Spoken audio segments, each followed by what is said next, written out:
Hi, and welcome to yet another APUS History Project. Today, I'm going to be talking about John D. Rockefeller, Andrew Carnegie, and other wealthy industrialists to determine whether they were robber barons or captains of industry. Also, with my vast knowledge on this topic, we will determine whether they were philanthropic or unscrupulous. We'll also be talking about the federal government and the politics of the Gilded Age. Fun.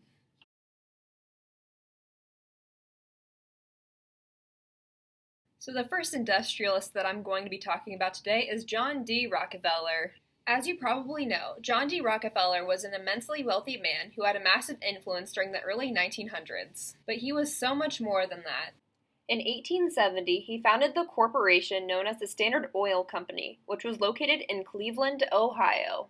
John D. Rockefeller was a captain of industry because he made the founding of the University of Chicago possible and created Rockefeller University, both of which gave job opportunities to professors and provided students access to a formal education. In 1889, John D. Rockefeller originally donated $600,000 to start the University of Chicago, but by the end of his life, he had donated a total of $35 million to the institution. Not only did John D. Rockefeller contribute enormously to the University of Chicago by providing professors with careers and students with access to education, but he also created a university of his own called, you guessed it, Rockefeller University. He's so creative. Rockefeller University was founded in 1901 and contained Rockefeller Institute, the first biomedical research center in the United States. Rockefeller Institute was significant because it provided professors with careers and gave students the opportunity and resources that they needed to study medicine. Because of the Biomedical Research Center, there were several findings made regarding diseases and other illnesses. Examples of the findings from Rockefeller Institute are Simon Flexner's novel delivery system, which was used for an anti-meningitis serum, Louise Pierce's development of a drug to combat African sleeping sickness, and Peyton Roos's conclusion that cancer was and is a virus. Not only was John D. Rockefeller a captain of industry, but he was also a philanthropist. In 1902, Rockefeller founded the General Education Board, which strove to better rural education for both Caucasians and African Americans. By developing this organization, he helped to create hundreds of public high schools in the South and advocated for higher-level education systems. Over the span of John D. Rockefeller's life, he donated over $500 million to charitable causes and is still a prevalent figure in our society today. Andrew Carnegie, like John D. Rockefeller, was enormously wealthy. He was the co-owner of Carnegie Steel Company, located in Pittsburgh, which is where he obtained most of his fortune. Andrew Carnegie, at least in his later years, could be considered a captain of industry because he donated $1.1 million that was needed for the land and construction expenses of Carnegie Hall, a concert hall that was opened in 1891. Carnegie Hall was and is significant because it gave and still continues to give musicians the opportunity to gain recognition through music. In 1904, Carnegie also opened Carnegie Mellon University, formerly known as Carnegie Institute of Technology in Pittsburgh, which gave professors jobs and students access to education. Towards the end of his life, he entirely devoted his life to philanthropy and even wrote an essay called The Gospel of Wealth, which stated that the wealthy have a moral obligation to distribute their money in ways that promote the welfare and happiness of the common man. This dude's legit! Over the span of Andrew Carnegie's life, he gave away $350 million, funded over 2,500 public libraries, and gave away more than 7,600 organs to churches all around the world. Because everybody knows that when donating to charity, organs for churches are always your top priority. Henry Ford was a captain of industry because he founded Ford Motor Company, which completely revolutionized America. During the time of the Gilded Age, he drove down costs for cars, so more citizens, specifically middle-class Americans, could afford them. Before Henry Ford, cars were more readily available to the rich, but by creating cars for more affordable prices, This increased urbanization because the middle-class Americans were now able to travel longer distances for their jobs or for other purposes. Unlike some of the other wealthy industrialists, Henry Ford also gave his workers a real living wage, which meant that the money that he gave to his workers was enough to meet their basic needs. Not only was Henry Ford a captain of industry, but he was also a philanthropist because he was known for performing random acts of kindness by giving away money, food, and automobiles to people who needed them. Also, over the span of Henry Ford's life, he gave away about a third of his earnings.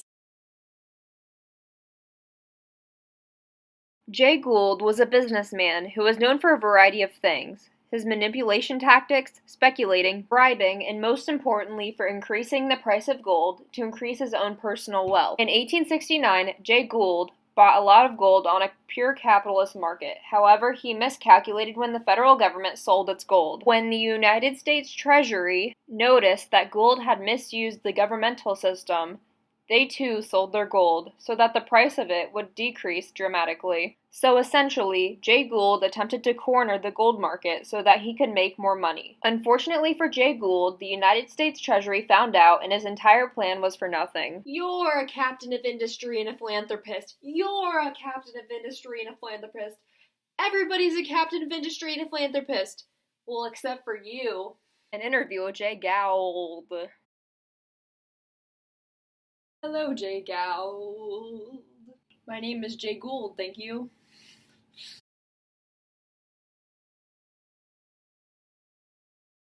Did you indeed corner the gold market? Yeah, I did kind of corner the gold market in an attempt to increase inflation and the price of gold in America. My plan was also to sell the gold to make a lot of profit because of the inflation that I tried to create.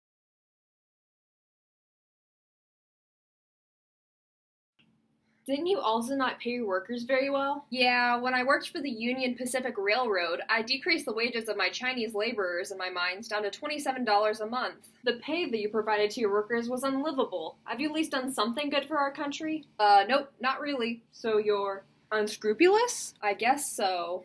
And that concludes our interview with Jay Gould. Gould. Now we're gonna talk about politics.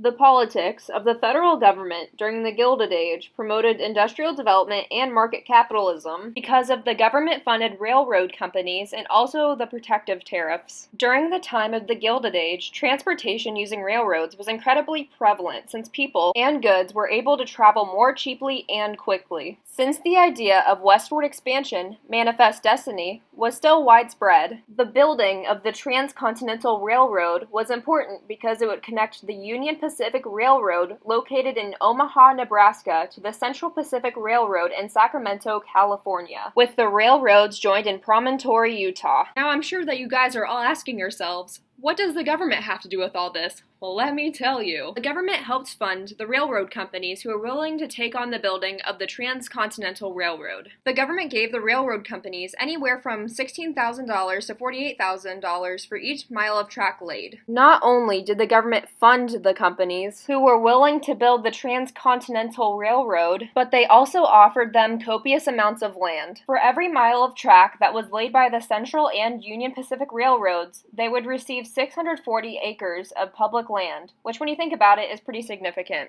With the help of immigrant workers, the Transcontinental Railroad was built in 6 years, giving Americans several new opportunities since it greatly cut down the amount of time that it took to travel from Nebraska to California. Before the railroad, it took a little under 6 months and $1,000 to travel between California and New York. But after the railroad was completed, it took 1 week and $150 to travel between the same two states. All in all, the government promoted industrial development and market capitalism because they funded the Transcontinental Railroad, which allowed people to settle in the West, opened up markets for Eastern producers, enabled people and goods to travel faster, and advanced both national and international trade. During the Gilded Age, the government established high tariffs to protect domestic manufacturers from foreign manufacturers. As an example, the average tariff on imports during the 1880s was approximately 30%, and that yielded about a 15% subsidy on domestic import competing producers. The tariff redistributed approximately 9% of GDP among various affected groups. And that's about all I got. Bye. I don't know how to end this video, so I'll just end with a picture of me as John D. Rockefeller. Oh yeah, and then also, thanks for watching.